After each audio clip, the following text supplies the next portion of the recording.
All right, we're back. We've got another special edition for you. We got a special guest. He is a guitarist, vocalist, songwriter, all around musical entertainer, hailing from Magnolia, Mississippi, fronting the band 13 South. Please welcome Chris Blevins. Chris, how are you? Pretty good, man. How are you doing? I'm doing great, man. It's always good to get introduced to a new band, and I know you've been doing it for a while, and we share a love for great music. And it's kind of interesting these days how countries become more rock, and rock is embracing those country roots, and the southern feeling is permeating it all. So Yeah. it's kind of interesting. A lot of rockers have moved from LA to either Nashville or Vegas. I know a lot of the rockers from New York have moved down to Nashville, and Yeah. of course, you're in Cincinnati, my old stomping grounds there. Used to come down and see shows, living in Dayton, Ohio. And Kentucky, all that, Mississippi. Talk about your early days, how you fell in love with music, and maybe some of those big influences or instances that made you want to do it yourself. Well, to start off with, 3 years old, I started singing to my mom's Elvis records. She had a lot of Elvis records. That was pretty much the only rock I was introduced to at a young age. My family all listened to the country, which was fine. George Jones, Willie Nelson. I grew up on that kind of stuff. Waylon Jennings, um, Johnny Cash. All that, and which was fine. You know, I loved that. I thought that's the only music there was. Until I started junior high, and somebody turned me on to um oh gosh, I got turned on to Van Halen. I think it was 1983 is when I got turned on to Van Halen, Motley Crue, Judas Priest, and it was all uphill from there. you know.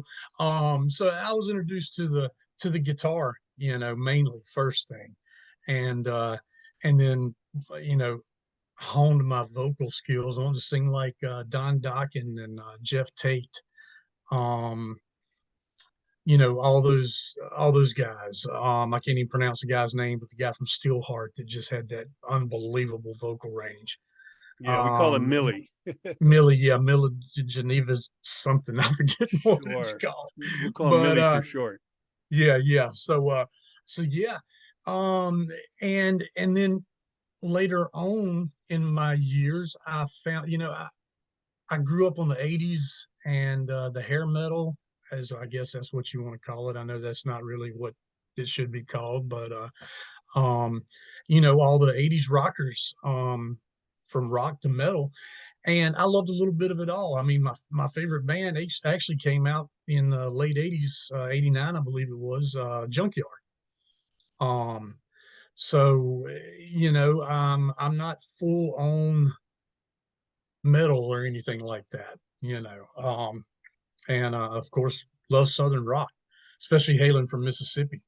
Um, the the guys died and had the plane crash in Mississippi, right outside Magnolia, as a matter of fact, Wow. and just a couple of exits down.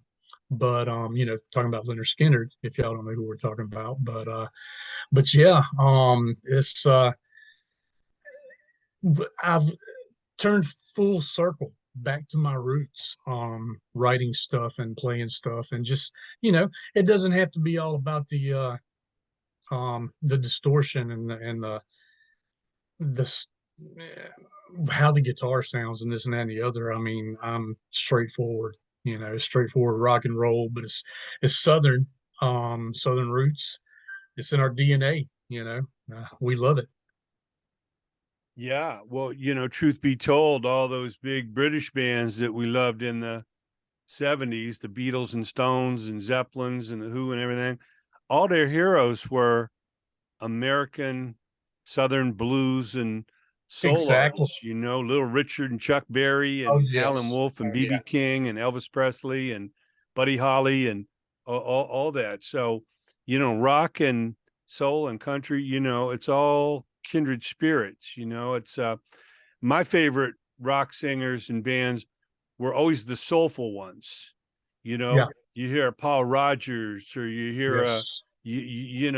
one of those great singers. Like I say, besides the British ones, they all emulated soul singers. Otis Yeah. Redding and all the greats, Ray Charles and everybody. So I like I say, I grew up all across the country, even some international stints. But Hmm. I fell in love, like I say, with the soulfulness of rock and roll.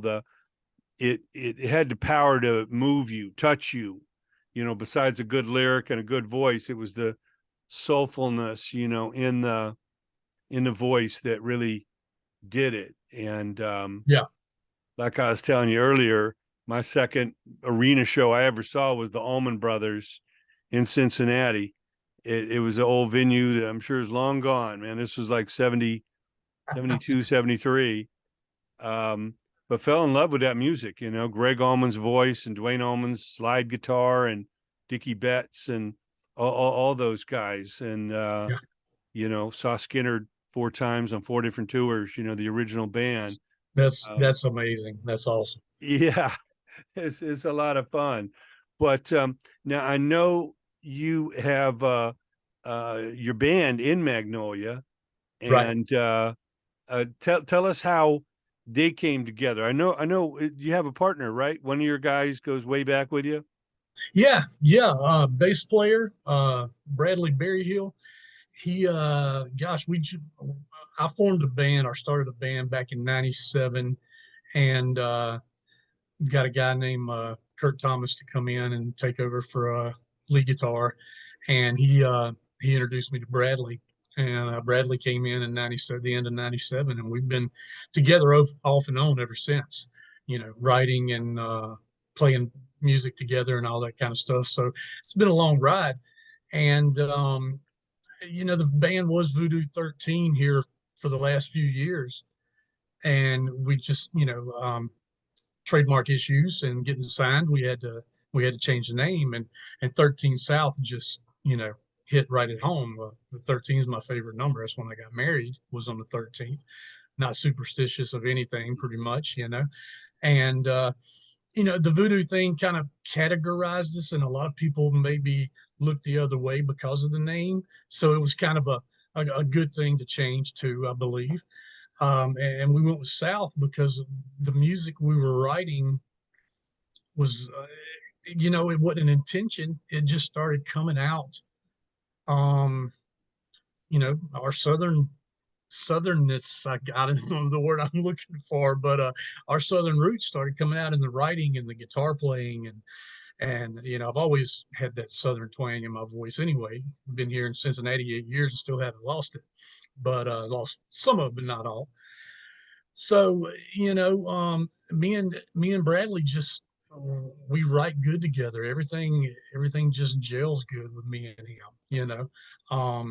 Just got a new drummer that we're working in, and actually are in the market for. We got I think 10 or 11 shows on the books already for the first of the year. I mean the first half of the year of 2023, and we're right now having going to start in December having tryouts for lead guitar players. So and if we don't, I'll just have to wing it myself. but, but we like having a 4 piece. It feels much better, feels more home like. So Yeah, there's some great trios for sure, but I'm always amazed that three can pull it off. yes, yes, Sometimes there's a guy like behind the Rush. curtain or something playing, and you know. But yeah, that standard 4 piece, it's like four legs on a table. It just feels right, Exactly, four exactly. four legs on a chair. Yep, You don't want yeah. to tip over. But No. yeah, no, that's amazing. I know growing up, was did you have local radio you could pick up, or was it just records that you would kind of hear and share with others?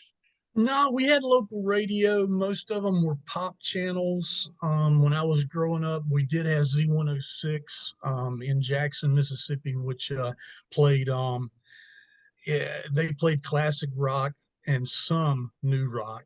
Didn't really play a whole lot of 80s stuff that I liked, but I mean, and even today they're still around, Z106, and you turn it on and you're gonna hear, AC/DC, Back in Black, TNT. You're gonna hear Leonard Skinner. You're gonna hear the same stuff I heard in the 70s and 80s growing up. So it hadn't changed much, but they got a great format there, So we had that.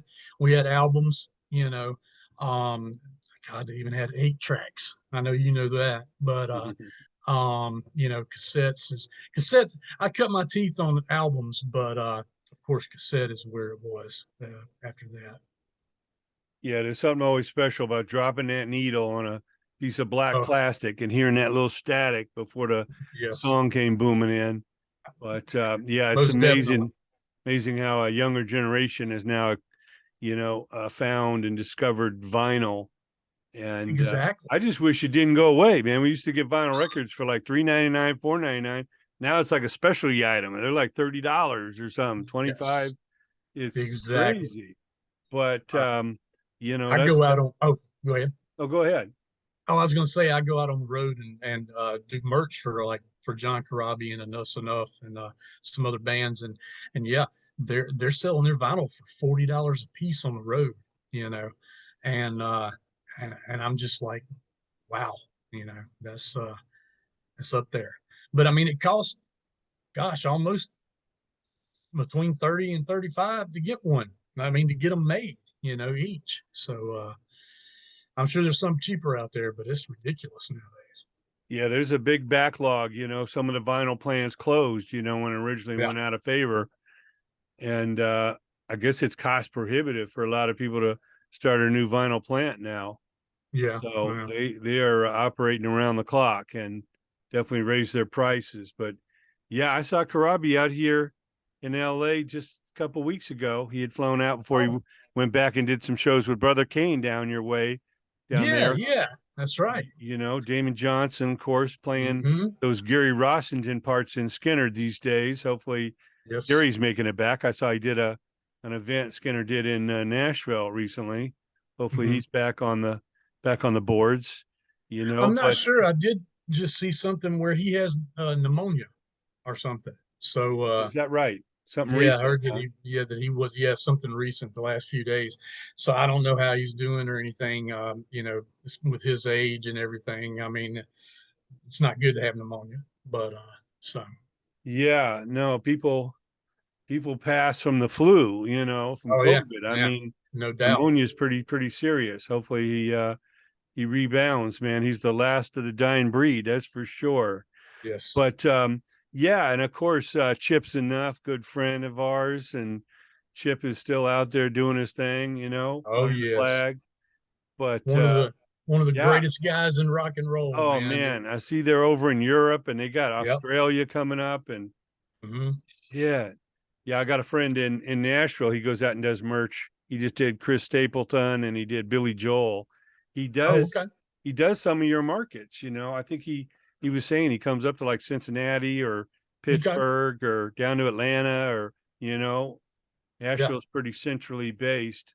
So yeah, it's a wide world out there, and of course people love their merch. They go to a show, they splurge on a expensive T-shirt or a hoodie or a cap or something. No doubt.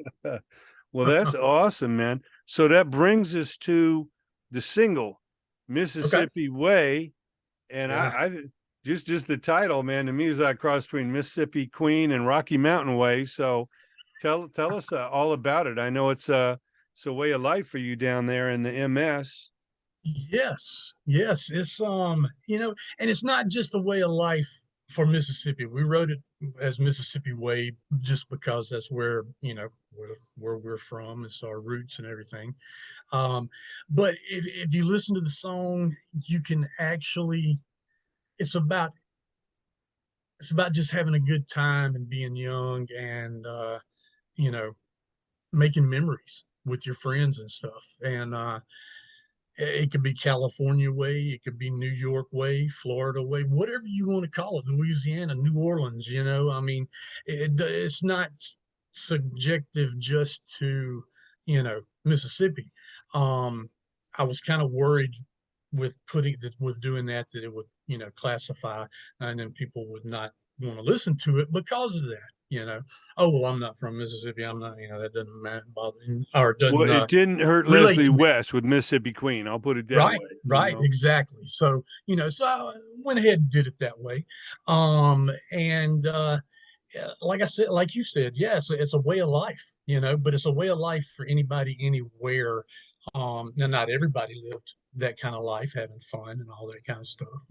Some people, actually went to school and studied and did things by the books, but we're not all like that, especially rockers. Well, I kind of crave it because, being in the big city, I'm in LA. It's you kind of crave that simpler life, Yeah, yeah. where you don't have 200 radio stations to choose from or traffic that's gonna cause a 10-mile ride to be 2 hours long, or Oh, just the whole, the politics of big city life. So, yeah. I like I said, I grew up all across the country and even over in England and Central America. But you know, um, I was born in Billings, Montana, so I used to go Okay. back and spend summers on the north side of Yellowstone Park, and they had Oh, the most wow. beautiful Beautiful. lakes and Yes. mountains I've seen in America. So it Mhm. kept me grounded, no matter where I lived, Texas or Yeah. Ohio or Virginia or Colorado. It just it was a simple life. You went out and drank some of that spring mountain water right out of the Russian water coming down the mountain, or you Yeah. just saw some wildlife you just don't see in the city. So Yeah. remind you, Yeah. it's a big, wide country, and that's the way I took it. I just had a little fun thinking, Yeah. God, Rocky Mountain Way and Mississippi Queen. That's because I know there's the quote that describes your band as if Skinnerd and Junkyard had a baby. So I was kind of playing with that. Uh, but that's cool. Yeah. Yeah, Junkyard Yeah. doing their thing still, and Oh, yeah. you Definitely. know, Love those guys. We actually we got to play with them. We got to open for them last December, actually December 8th in Arkansas. So that was one of my highs in the business. So good times. We played with Jackal last year. We played with Lit. Um, I can't even remember who all. We've played with a lot of different bands last year. that's awesome. Yeah, I know. Coming out of Geffen back in the Guns N' Roses days, man, it was hard to get attention. GNR had so much buzz and stuff, and Oh yeah. they had Little Caesar coming out, and they had Salty Dog. I mean, there were some other bands that were fighting for attention. Yes. But Yes. yeah, I ran into the Junkyard guys a few years ago out at a festival, and it's good to see them still still doing their thing, man. Oh yeah. Great music is timeless, and that's what's amazing. You listen to some of those classical records, and I swear, if I was new to it, I couldn't tell you what decade they were recorded in. Yeah. They could have been last month or 50 years ago. They just have that timeless quality when you put them on. Of course, we've heard so many of those classics so many thousands of times over the years, but like I say, to a youngster that just likes the feel of classic rock, they might not know. Was this in the Yeah. 70s or was this recorded 2012? So it's pretty amazing. And Yeah. and the album's called Bend Don't Break. Why Yep. that title? What's that mean to you? You know, um, we've had every kind of adversity thrown at us. And just like everybody else, I mean, we're no different from anybody else, but uh, that comes to, and it comes to play with us is the fact that we bend, we don't break. We're not going to give up. We're going to always be here. We're going to always be writing music.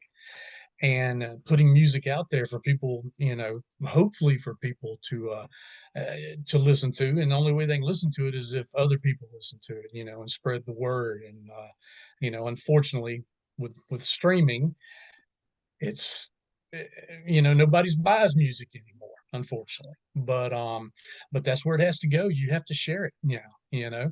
Um, I remember back in the day they hated it when you'd buy you know, you couldn't the it was illegal to record uh, a a song or a tape or whatever and pass it on to somebody else, especially if you made them pay for it. But even just giving it to somebody, it was frowned upon. So, and now it's just like, Napster made that big thing happen in the 90s or whenever it was, So, but yeah, we're here to stay. Like I said, bend don't break.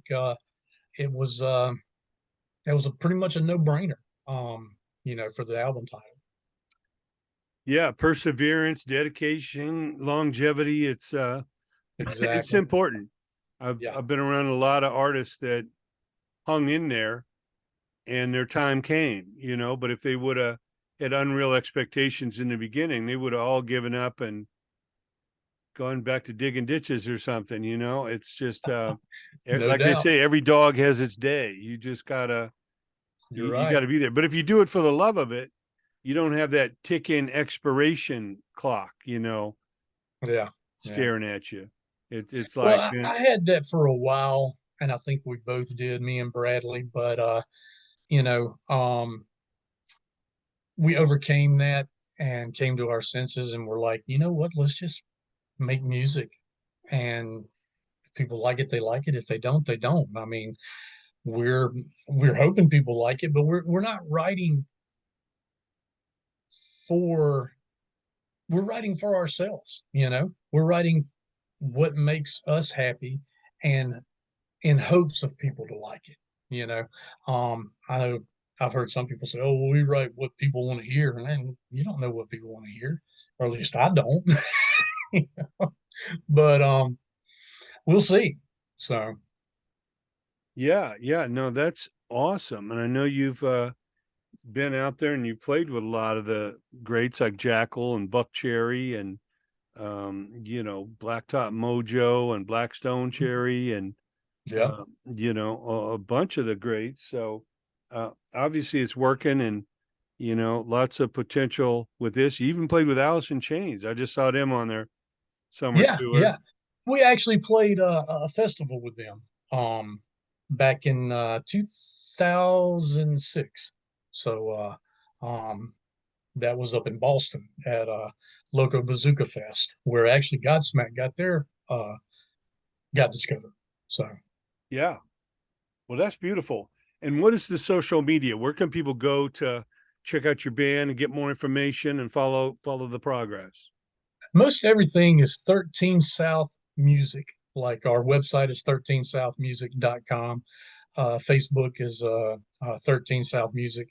I want to say it's the same thing on Twitter and Instagram. Um, uh, 13 South on all your social media listening platforms, I guess is what you call them. Spotify, Apple Music, all that kind of stuff. So yeah, and we've only got one song out right now. It's 13. I mean, excuse me, it's Mississippi Way. So may be hard to find, because there are like songs with 13 in it and all different kind of stuff. So and the word South in it. So it is a little bit of a, you know, we're not the first thing that pops up, but we will be before long. So. Yeah, so you're going to be putting out a song at a time and then release the album maybe after 3 or 4 singles. Yeah, yeah. Actually, after two singles, we're you know uh, trying to give it a timeline, but not really, just in case, because things happen. But uh, December, New Year's Day is supposed to be our second single. It's going to be called High Enough. It's going to be released, and then February ish. Hopefully February 13th is the album will drop. If not, it may get pushed back. You never know. There's always, things. Everything's being mixed and mastered right now. So, and we still got a little touch ups and stuff to do on some things. So we'll see. Fingers crossed. That's when everything, happens. Well, So, in January there is a Friday the 13th, so you oh, might have really? In to. January? January is a Friday the 13th, so Okay. Okay. Yeah, that would you be. might play with that Friday the 13th thing. Yeah. Yeah, that's true. Okay. I like that. Okay. Yeah. I did not even know that. I was actually looking for one of those. Yeah, But I'm just I did looking at not. the I passed calendar. January. Hopefully it comes out on that day, and I'll pat myself on the back for There you giving you go. that There you tip. go. Well, it's been a real pleasure. Our guest has been Chris Blevins, vocals, guitar, all that good stuff, songwriting with 13 South. Go check them out, 13south.com. And always a Actually, pleasure. Looking forward. 13southmusic.com. Oh, that's it, 13southmusic.com. Looking forward to our next chat, man. Thanks so much, Chris. Hey, appreciate you.